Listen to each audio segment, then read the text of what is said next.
Life, life doesn't always go the way we imagine. Some days it feels like the ground beneath you just disappears. I was young, full of dreams, and then in one quiet moment, everything changed.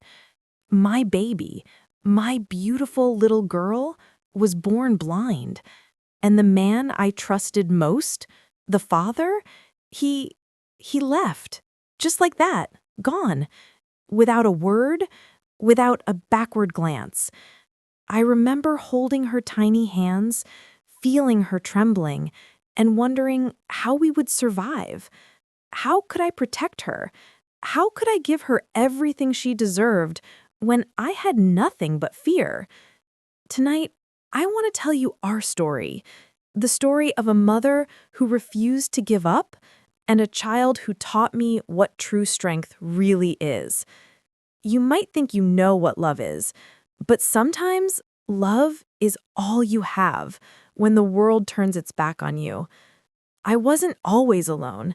Before that day, our little family, it seemed normal. We laughed, we planned, we dreamed.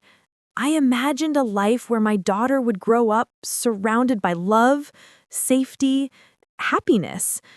But life has its own plans. The day he left, it wasn't dramatic. No shouting, no storm, just silence. I woke up one morning and he was gone. The house felt different, emptier, cold. And the baby, she didn't know why her father wasn't there. She only knew he wasn't. People say, "You'll manage, you're strong."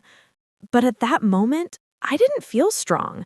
I felt like a woman abandoned, like the world had decided I wasn't ready for the life I wanted. And yet, I had her, my daughter, my little girl with eyes that couldn't see, but a heart that felt everything. And I realized I had to be everything for her eyes, her world, her protector. Those first weeks were the hardest. Nights of crying, hers and mine. I remember holding her, rocking her, whispering promises I wasn't sure I could keep. I will never leave you. I will always fight for you. And in her tiny, fragile hands, I found a strength I didn't know I had. The first few months, I won't lie, they were brutal. Feeding her, changing her, making sure she didn't hurt herself. Every little task felt like walking a tightrope over a canyon. And without him, without anyone helping, the weight felt unbearable. People offered advice, but it rarely helped. Everyone said, "She'll grow, she'll adapt, you just need patience." Easy to say when you don't live it, day and night, hour by hour, wondering if she'll ever be okay. I remember the first time I realized I couldn't see my baby's world. I could feel her, I could hear her, but I couldn't see her. I couldn't make sense of the spaces she navigated, the dangers she might stumble into. It terrified me. And yet, I couldn't let her feel my fear. So I learned. Slowly, painstakingly, I learned how to guide her, how to describe everything, how to teach her to trust not what her eyes could see, but what her mind could imagine and her hands could feel. We turned our home into a map she could navigate.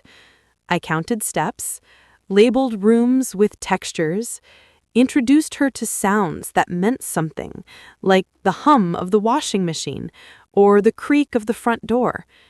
Every day was a small victory. Every time she reached out and touched something new without fear, my heart would swell. People often ask, "How did you do it alone?" And I tell them, you do what you have to do. There's no other option. But it wasn't just survival. It was love. Fierce, raw, unshakable love that forced me to become the mother she needed, and more. I became her eyes, her guide, her shield. Those early days taught me something crucial. Love isn't just feeling. Love is action. Love is patience. Love is showing up day after day, even when you are exhausted, even when the world has turned its back on you. Leaving the safety of our home was another mountain to climb. People stared, whispered, or outright ignored us. Some pitied her, some pitied me, and some were cruel. I remember one afternoon at the market, someone said loudly, "Can't you keep her out of the way? She's different." My heart ached, not for me, but for her. I could feel her confusion, her hurt, even though she couldn't see their faces. But it wasn't all despair. Slowly, we discovered allies, teachers who understood her, neighbors who offered a hand, strangers who smiled and spoke directly to her instead of me. Those small gestures became our lifeline.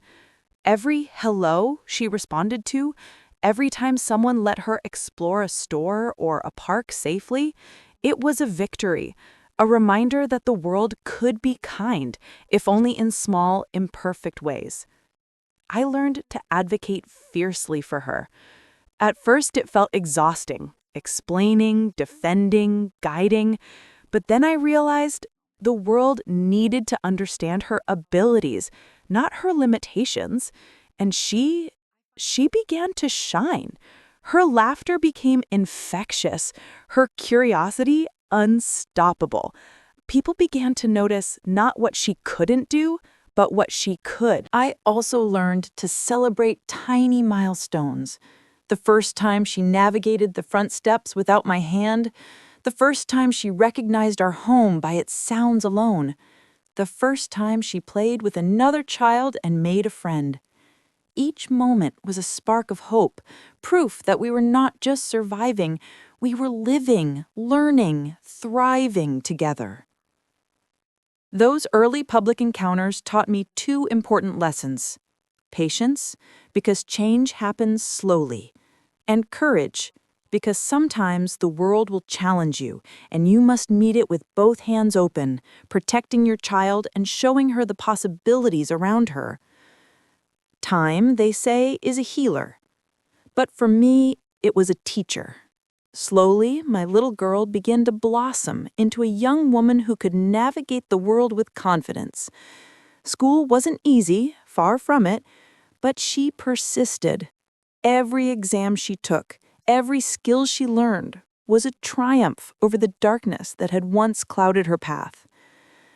I remember the day she read aloud for the first time using Braille. Her fingers danced over the dots like they were music notes, and she looked up at me with a grin that made every sleepless night, every worry, every tear feel like nothing. That moment, that one moment, I realized she wasn't just surviving, she was thriving. Independence came slowly but surely. She learned to navigate the city streets with her cane, to cook simple meals, to make friends who saw her for who she was, not for what she lacked. And I learned to let go, bit by bit, even though a part of me still wanted to hold her hand through everything. But seeing her walk forward on her own, knowing she could face the world, that was the greatest gift I could ever receive. Looking back, I think about that night when her father left. The fear, the uncertainty, the endless questions of why me, why us? I could never answer why he chose to walk away, but I do know this. He didn't break us. He didn't define us. We wrote our own story, filled with love, courage, and relentless determination. And in that story, she is the heroine, strong, joyful, unstoppable. To all the mothers, caregivers, and families facing impossible odds, the path is hard, yes. But every small victory, every laugh, every milestone, it matters. It builds strength, resilience, and love that nothing, and no one can take away.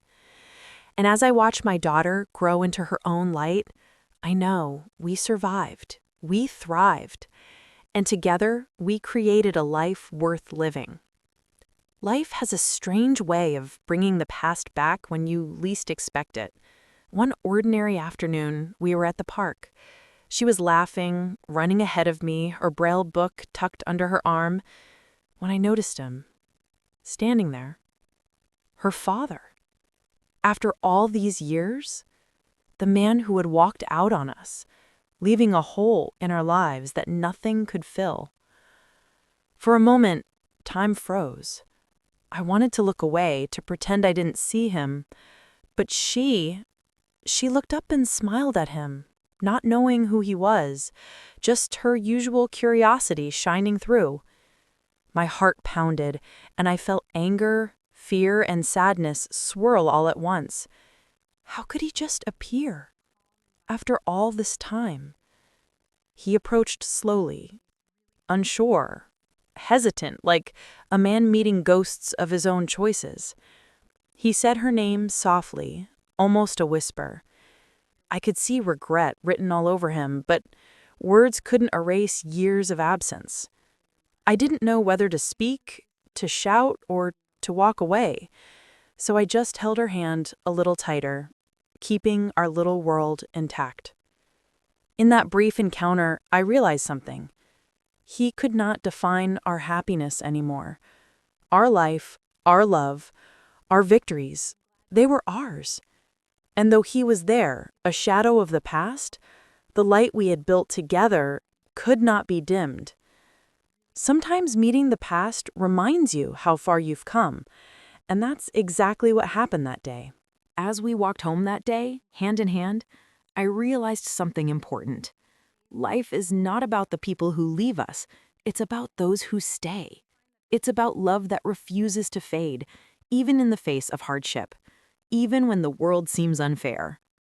I may have raised her alone, but she gave me strength I never knew I had. And I truly hope, she feels the same strength within herself. If there's one thing I want you to take from our story, it's this. Absence doesn't define your worth, and the past doesn't control your future. Love, resilience, and courage, these are what shape a life worth living. I want to ask you, have you ever faced someone from your past that changed everything in a single moment? Or maybe someone you thought had left your life forever, but their memory stayed with you. I'd love for you to share your story in the comments. Sometimes talking about it helps us heal and reminds us of how strong we truly are. Thank you for letting me share our journey with you. Remember, life may throw storms at us, but the love we hold, the bonds we nurture, that's the anchor that keeps us steady. Hold on to it, cherish it, and never forget how far you've come.